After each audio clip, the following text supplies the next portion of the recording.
नमस्कार दोस्तों, आप लोगों का बहुत बहुत स्वागत है आपके अपने YouTube चैनल स्टडी फाइंड में। मैं हूं आपके साथ अमरजीत कुमार। जी हां दोस्तों, आज मैं फिर हाजिर हूं आप लोगों के सामने। जो आपका बिहार पुलिस कांस्टेबल का एग्ज़ाम जो 14 मार्च और 21 मार्च को होने वाला है, उसके टॉप मोस्ट इम्पोर्टेंट क्वेश्चन को जो है आज हम लोग डिस्कस करेंगे। और दोस्तों, मैं आप लोगों से इतना कहना चाहता हूं कि आप इस वीडियो को शुरू से लेकर लास्ट तक अवश्य देखिएगा। तो आइए आज का क्लास स्टार्ट करते हैं। आप लोग के सामने पहला क्वेश्चन है कि सत्याग्रह आश्रम की स्थापना 1915 ईस्वी में हुई थी, तो इसके संस्थापक कौन थे? तो हम लोग जानते हैं दोस्तों कि 1915 ईस्वी में जो है महात्मा गांधी के द्वारा सबसे पहले चंपारण सत्याग्रह किया गया था। तो इसका आंसर होगा option number C, Mahatma Gandhi के द्वारा जो है चंपारण सत्याग्रह हुआ था। अब इसमें एक क्वेश्चन उठ रहा है कि चंपारण सत्याग्रह में जो है महात्मा गांधी को कौन बुलाए थे? तो उसका नाम था राजकुमार शुक्ल। क्या नाम था? राजकुमार शुक्ल। तो इतना जो है आप लोग को इसमें जानकारी होना चाहिए। अब चलते हैं अगला क्वेश्चन की तरफ। क्वेश्चन, भारतीय राष्ट्रीय कांग्रेस का यह नाम किसने दिया था? तो भारतीय राष्ट्रीय कांग्रेस का जो है होगा नाम यह दादा भाई नौरोजी ने दिया था।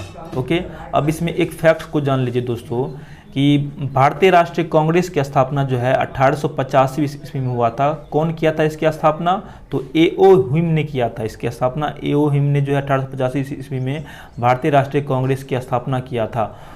और दादा भाई नौरोजी के कारण जो है ए.ओ. ह्यूम ने इसका नाम जो है भारतीय राष्ट्रीय कांग्रेस रख दिया। तो ऑप्शन नंबर जो होगा सी बिल्कुल सही होगा। अगर इसमें कहता कि भारतीय राष्ट्रीय कांग्रेस की स्थापना किसने किया था, तो वह होगा आंसर ए.ओ. ह्यूम ने ए.ओ. ह्यूम होगा। ओके, अब चलते हैं अगला क्वेश्चन की तरफ। क्वेश्चन है दोस्तों आप लोग के सामने, सबसे अधिक उद्योग पर आधारित अर्थव्यवस्था इनमें से किस देश में है? तो आप लोग को जानकर हैरानी होगी कि सिंगापुर में जो है इसमें जो है सबसे अधिक उद्योग पर आधारित अर्थव्यवस्था है। और भारत की जो होगी अर्थव्यवस्था वह मिश्रित अर्थव्यवस्था है। क्या है? तो मिश्रित अर्थव्यवस्था है भारत का। अब चलते हैं क्वेश्चन अगला की तरफ। कह रहा है दोस्तों, मालीगांव किस रेलवे जोन का मुख्यालय है? मालीगांव जो है किस रेलवे जोन का मुख्यालय है? तो मालीगांव जो है वह उत्तर पूर्वी सीमांत रेलवे जोन का मुख्यालय है। अब आप लोग को जो है इतना जानना आवश्यक होगा कि मालीगांव जो है किस राज्य में स्थित है? किस राज्य में स्थित है? तो असम में स्थित है मालीगांव। तो इतना जो है आप लोग को इसमें जानकारी होना आवश्यक है। अब चलते हैं क्वेश्चन अगला की तरफ। क्वेश्चन कह रहा है दोस्तों आप लोग के सामने है, कह रहा है क्वेश्चन, संघ सूची, राज्य सूची और समवर्ती सूची में सभी विधायी मुद्दे शामिल है, फिर भी कोई भी ऐसा मद हो सकती है जिसका उल्लेख किसी में ना हो, तो उस मद पर कानून कौन बनाएगा? एक बार और मैं क्वेश्चन को रिपीट कर दे रहा हूँ। कह रहा क्वेश्चन, संघ सूची, राज्य सूची और समवर्ती सूची में सभी विधायी मुद्दे शामिल है, फिर भी कोई ऐसा मद हो सकता है जिसका उल्लेख किसी में भी ना हो, तो उस पर जो है कानून कौन बनाएगा? तो उस पर जो है कानून कोई नहीं बनाएगा, ना संसद बनाएगा ना राज्य विधानमंडल बनाएगा। तो इसका आंसर होगा ऑप्शन नंबर डी होगा बिल्कुल सही आंसर। दोस्तों, यह क्वेश्चन बिहार पुलिस कांस्टेबल के एग्जाम में आ चुका है दोस्तों। ओके, अब चलते हैं क्वेश्चन नंबर अगला की तरफ। क्वेश्चन है दोस्तों आप लोग के सामने, कांच से गुजरने पर प्रकाश के किस रंग की गति धीमी हो जाती है दोस्तों? तो बैगनी का जो होगा रंग, इसकी जो है चाल धीमी हो जाती है। किस रंग की चाल धीमी हो जाती है? तो बैगनी रंग की चाल जो है धीमी हो जाती है।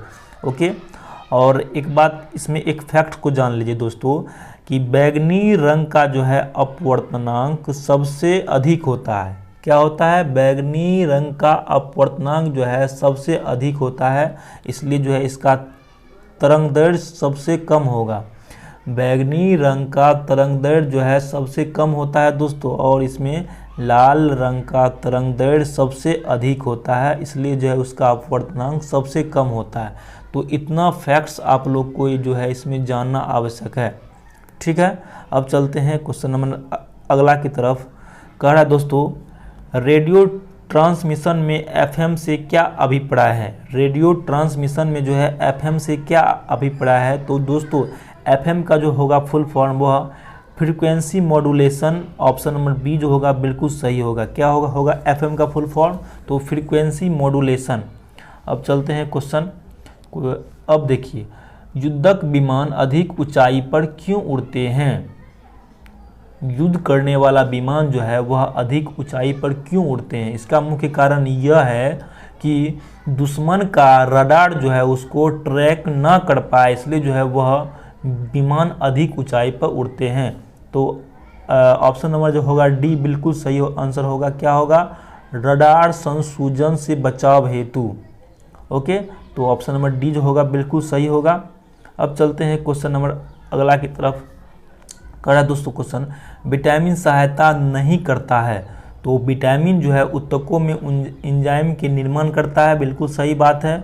और उपापचय में आवेजक के रूप में भी वह जो है सहायता हेल्प करता है विटामिन।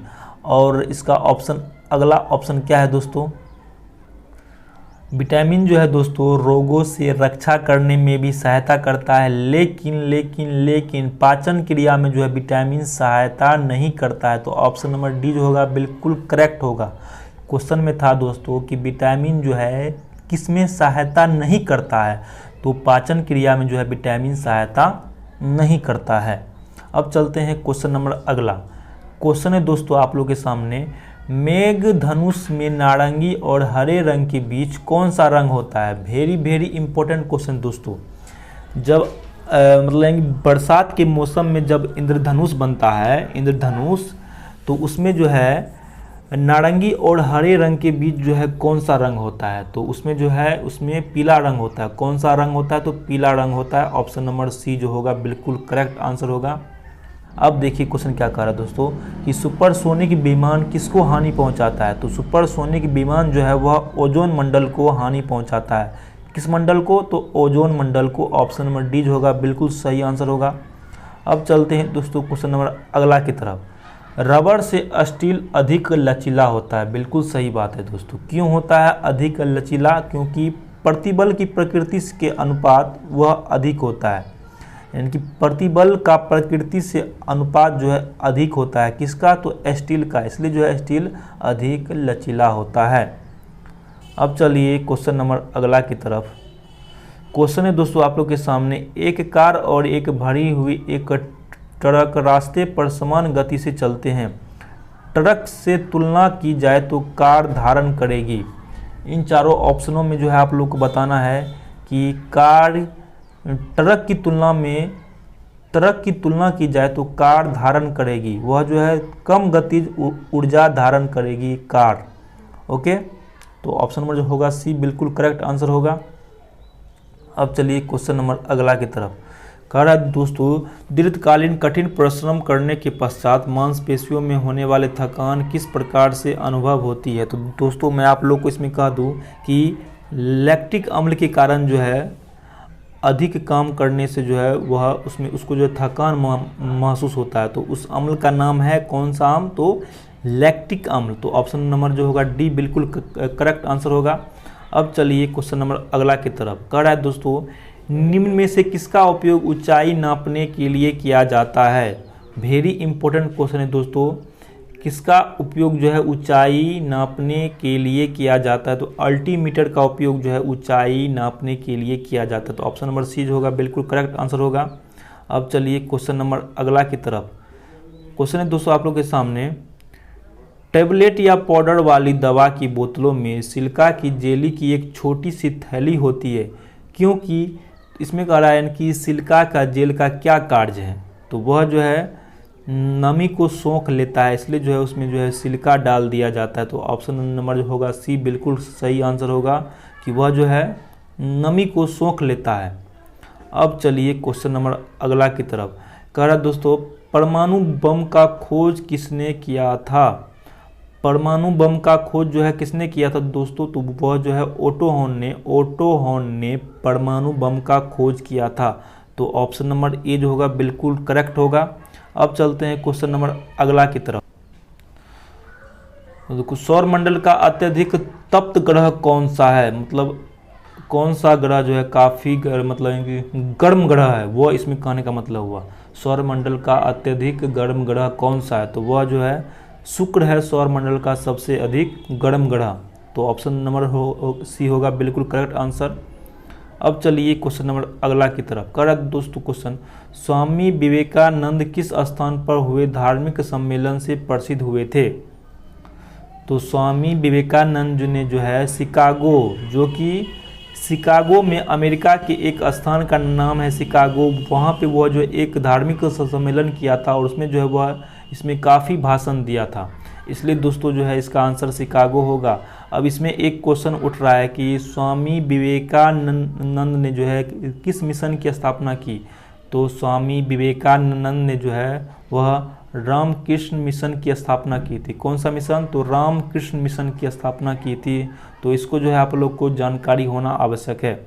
अब चलते हैं क्वेश्चन नंबर अगला की तरफ। हड़प्पन लोगों को किसकी जानकारी नहीं थी? तो हड़प्पा काल सभ्यता में जो है अभी तक लोहा का खोज नहीं हुआ था, तो लोहा की जानकारी जो हड़प्पा के लोग को नहीं था। ओके, अब देखिए दोस्तों मुद्रास्फीति।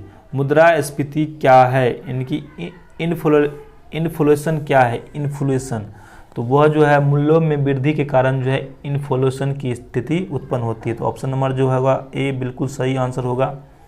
अब चलिए क्वेश्चन नंबर अगला। भारतीय संघ का सुदूर दक्षिण छोर कौन सा है? भारतीय संघ का सुदूर दक्षिण छोर कौन सा है दोस्तों? तो आप लोग को जानकारी होना चाहिए, वह जो इनकी अंडमान निकोबार जो है वह भारत का सबसे दक्षिण सुदूर छोर है। तो ऑप्शन नंबर होगा सी बिल्कुल करेक्ट होगा। अब चलिए क्वेश्चन नंबर अगला। कह रहा है दोस्तों हिरोशिमा पर एटम बम कब गिराया गया था?